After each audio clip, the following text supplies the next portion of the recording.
Coming up on River City Presents, from a Greyhound bus station to a successful brew pub, we'll be discussing Paducah Beer Werks with owner and brewer Todd Blume.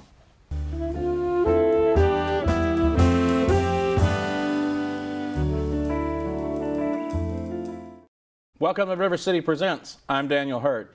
In 2015, Paducah Beer Werks opened at an old Greyhound bus station in downtown Paducah, and since then it has become a Paducah staple in the brewing community. Joining me on the program is Todd Blume, owner and brewer of Paducah Beer Works. Welcome to the show. Hello, thanks for having me. I've been wanting to have you here for quite a while now. Yeah. I'm glad that you're here. I'm glad that you invited me. I'm still looking for the ferns here, but...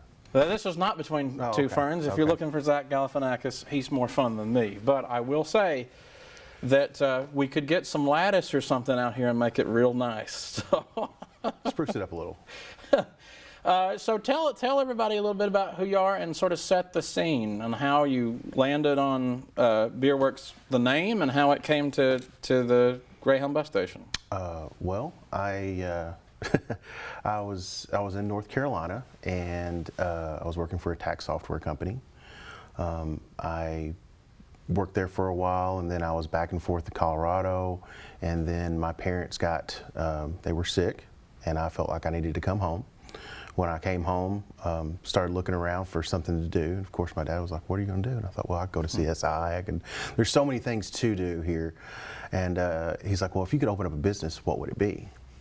And I was thinking of a couple of different things, and I was like, "Well, in my travels, there's one thing that this area does not have, and it's a brewery." And at the time, I'd been brewing beer for a while, just kind of playing around with it.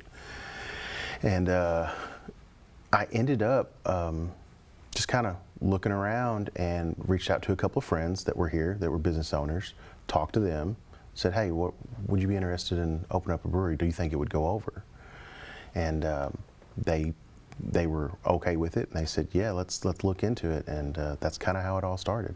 And you were one of the first breweries to come to Paducah. Now there's a number of them, right? And there's two now, yes. And it, you know, I always thought it was cool that you chose the Greyhound bus station. What led to the decision to choose that? Was it part of like a wanting to renovate Lowertown, or was it just sort of a perfect location? Or a little bit of both.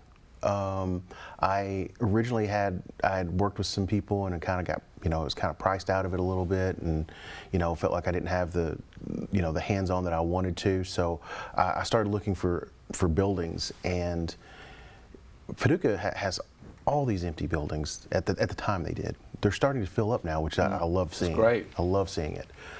And the Greyhound station was just kind of like, that's a really nice old building. It's got a parking lot.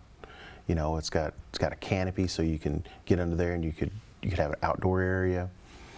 And after looking at it, I said, you know what, this could be a really neat place, especially because of the history of it.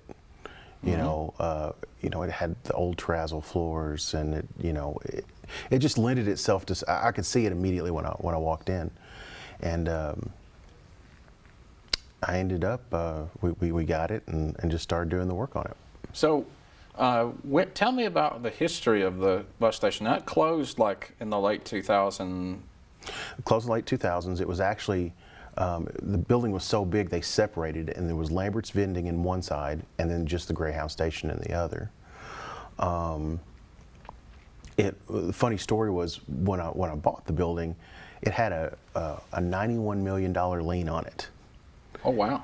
And the reason it had the lien on it is because in the 80s and 90s, Greyhound consolidated all of their properties and took loans out and put liens on their properties to buy new buses. And it was one of those things that just kind of slipped through the cracks because they're such a huge company. Right. And what happened was they cleared it all out. I gave them a call, and they're like, "Oh yeah, this is fine." It was real quick, but it was kind of a heart attack. I was like, "Well, I don't know if I'm gonna get this one now. can't afford it now."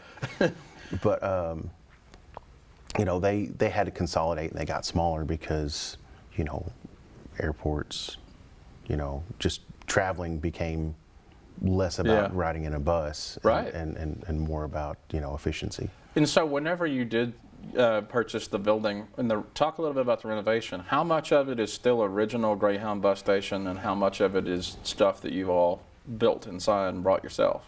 So a lot of it is, I wanted to keep as much original stuff as I could because I thought it'd be really neat to incorporate that travel aspect and let people know that it was a Greyhound bus station. Because when you drive by it right now, it kind of looks like a Union Hall or there's not really a whole lot of flash on it, and that's going to change here pretty soon. But I wanted people to know that it was a bus station. So when you walk outside, you still see the yellow barriers where the buses would pull up to, and I kept the numbers on it. So you could see the numbers, and that, you'd go to bus number 4, you'd walk over there and get on your bus. If you walk in, you can still see the lockers. Those are the original lockers. We had the keys where we could open them up all the time. You didn't have to put quarters into them. You've got those old signs that have the cities and the stops on them too in there. There's a Chicago sign when you walk in the door. Yes, in the back where the actual brewery is, there was signs where they would take the luggage and line the luggage up. So I kept all those signs. I've got rubber stamps that they had that I found from all the cities that they would travel to. There was a lot of little things that I've kept in there, and if you look around, you'll see them. And if you look, and I've noticed that the sort of the ambience of the place, it's sort of silvery, industrial. What was that? Was that intentional? That was very intentional. I look back on it, I was like, well, I could have gone with a little bit more wood, made it a little bit softer. But at the time, I like it. I felt like beer is an industry. It's manufacturing. You go back in the back, you see stainless. That we have sanitary fittings and hoses, and I thought, well, I wanted people to have that experience of going to a brewery and feeling like, well, this is really cool. Like, look at this stainless steel table. This is neat. It's where it all happens. Yeah. So that was kind of the idea behind it. It sometimes it can be a little harsh environment because you're not used to it because it is so industrial. But it's memorable, I would say, too. Something else I want to ask you about when you sort of embarked on this project, did you enjoy any support from the city or county or state? Like, were there grants or things that you took advantage of or anything like that for renovating or building? At that time, there really wasn't a whole lot. In 2015, there was only a few breweries in the state, and we were really starting to ramp up. There was it was kind of a tax relief it was an emerging market tax relief where if you bought manufacturing equipment specifically for bringing new products into Kentucky and making something, you could write off the taxes that you would pay on that equipment. Well, there was some issues with that, being a brewery. We did fit in, but it was written so ambiguously that they could say whatever they wanted to say. It's a lot of discretion involved. A lot of discretion. And of course, after a while they said, well, we didn't fall under that, so I had to go back and pay that back. But oh man, and whenever you're starting a new business, that can be a big deal. It is a big deal. And you also have penalties and interest, and that starts from the day that they say, oh, you were supposed to pay us. So they go all the way back. They go all the way back. Oh man. Which can be rough, and I don't think it's done to hurt people. I think it's just that's the system. Yeah. And things like that can change, and they have that discretion. That's the power that they have, to say, okay, well, we see that you didn't do this purposely, and we see that this was written in such a way that your CPA and other people said, oh yeah, you do qualify. Right. But then they're the ones in power and they say, well, you don't qualify. But it's always good to have an attorney or somebody look at that. Is that advice that you would give? That is absolute advice. Get your CPA, get your attorney. Anytime you're starting a business and you see these type of incentives, make sure that you qualify, because it could be one little thing that could put you over that edge saying, well, you don't qualify for it. Yeah. And you don't want to put yourself in that position, because as a small business owner, you're not a corporation. You're not a big, huge company that has that discretionary income to tight budget time to put towards the lawyers and the fees and the penalties. Yeah, it's one of those things. I think a lot of people don't necessarily understand the technical parts that come with that, the technical legal parts that come with getting funding and things like that, or help from government entities. It's just all interesting. So on to the real topic, beer. So you say, this is your wheelhouse here. You said it's about innovation and it's constantly evolving. Can you explain what you mean by that? So when you're brewing something, there's pretty much it's laid out. You know what you're going to use. You're going to use water, barley, hops, and yeast. The Germans is Reinheitsgebot, which is the German purity law. But how you get there is always changing. You find new ways to do it.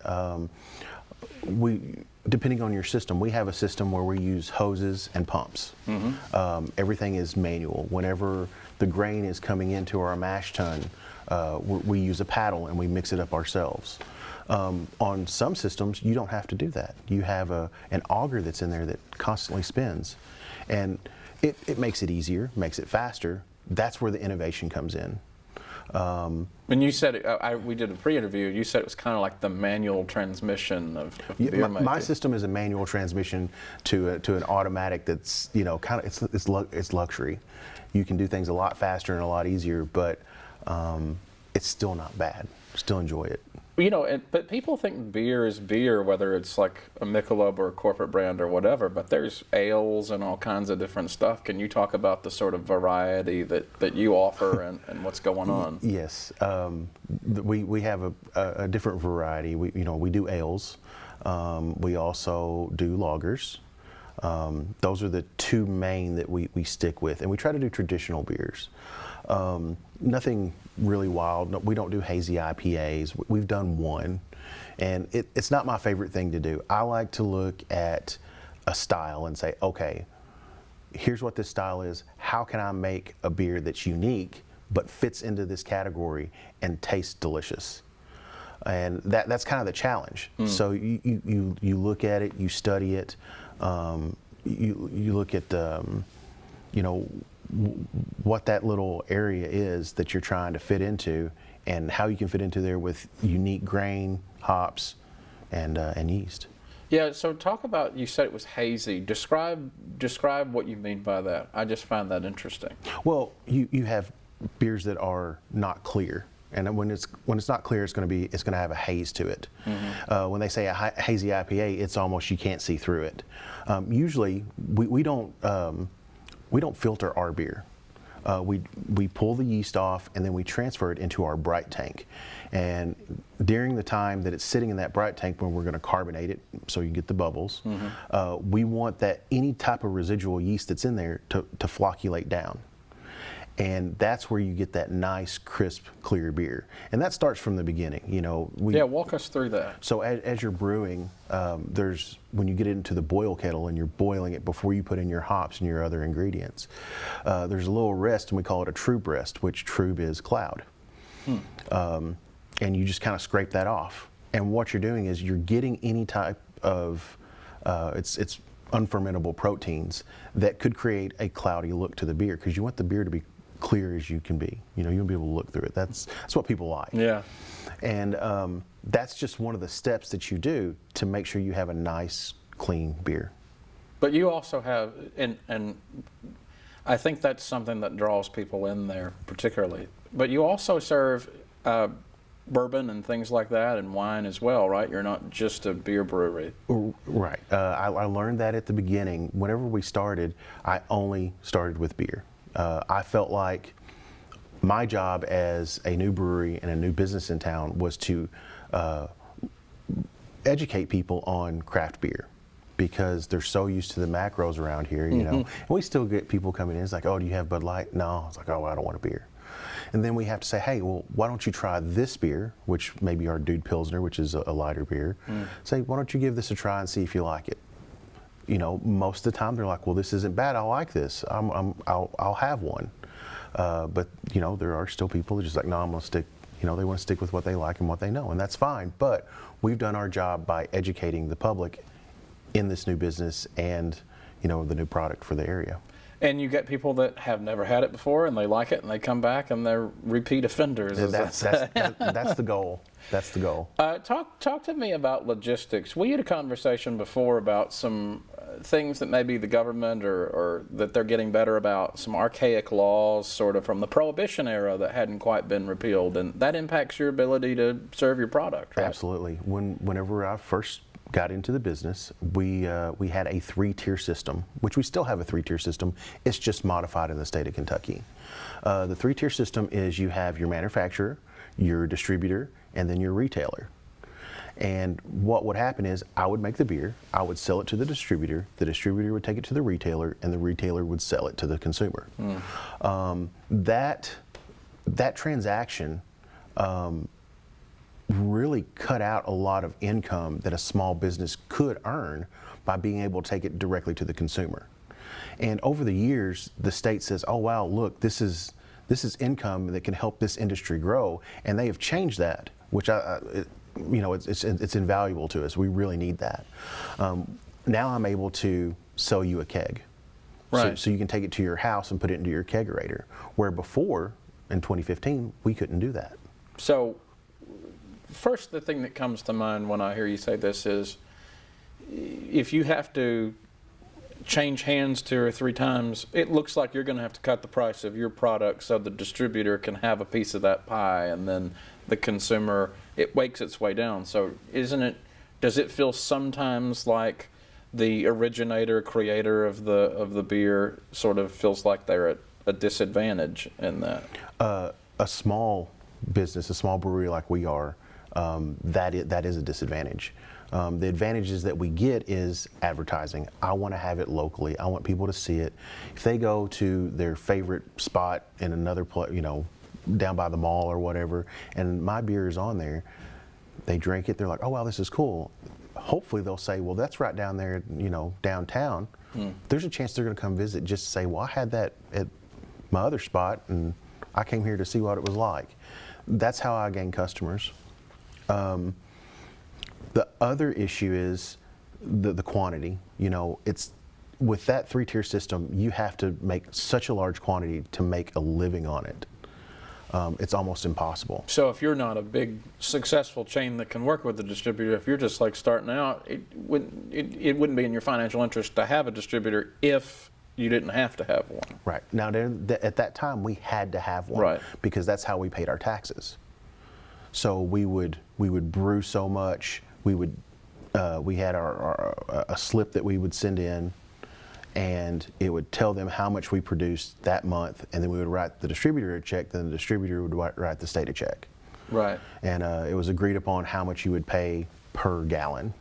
And that was across the board. If you had a brewery and you were operating, you had to have a distributor.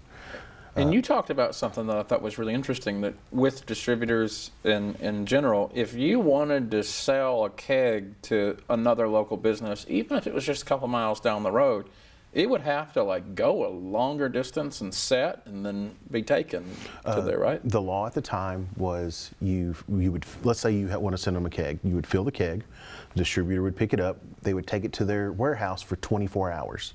And it has to sit there for 24 hours, then it could be sent out to the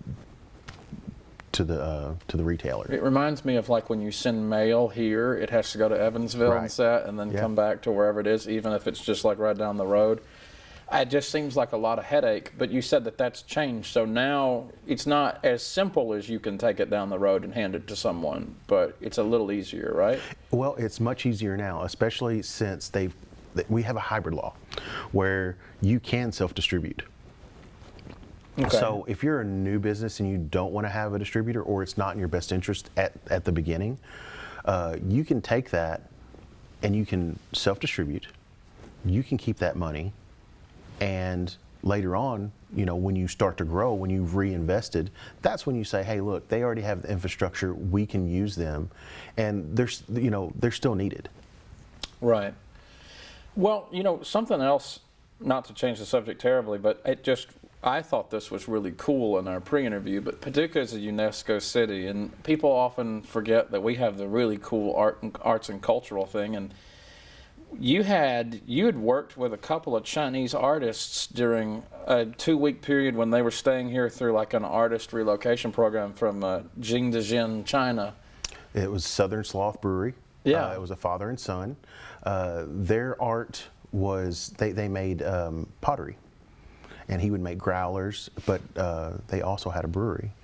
And they came in, and we'd gotten a call. It was like, hey, can these guys come in and brew with you? And we were like, I don't know, it's kind of short notice, but yeah, come on in.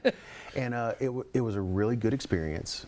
They brought some of their ingredients, and we used some of our ingredients. We put it together within an hour. We had a recipe, and we used their black tea and their yeast with our grain, and we created a beer, and we called it Southern Sloth.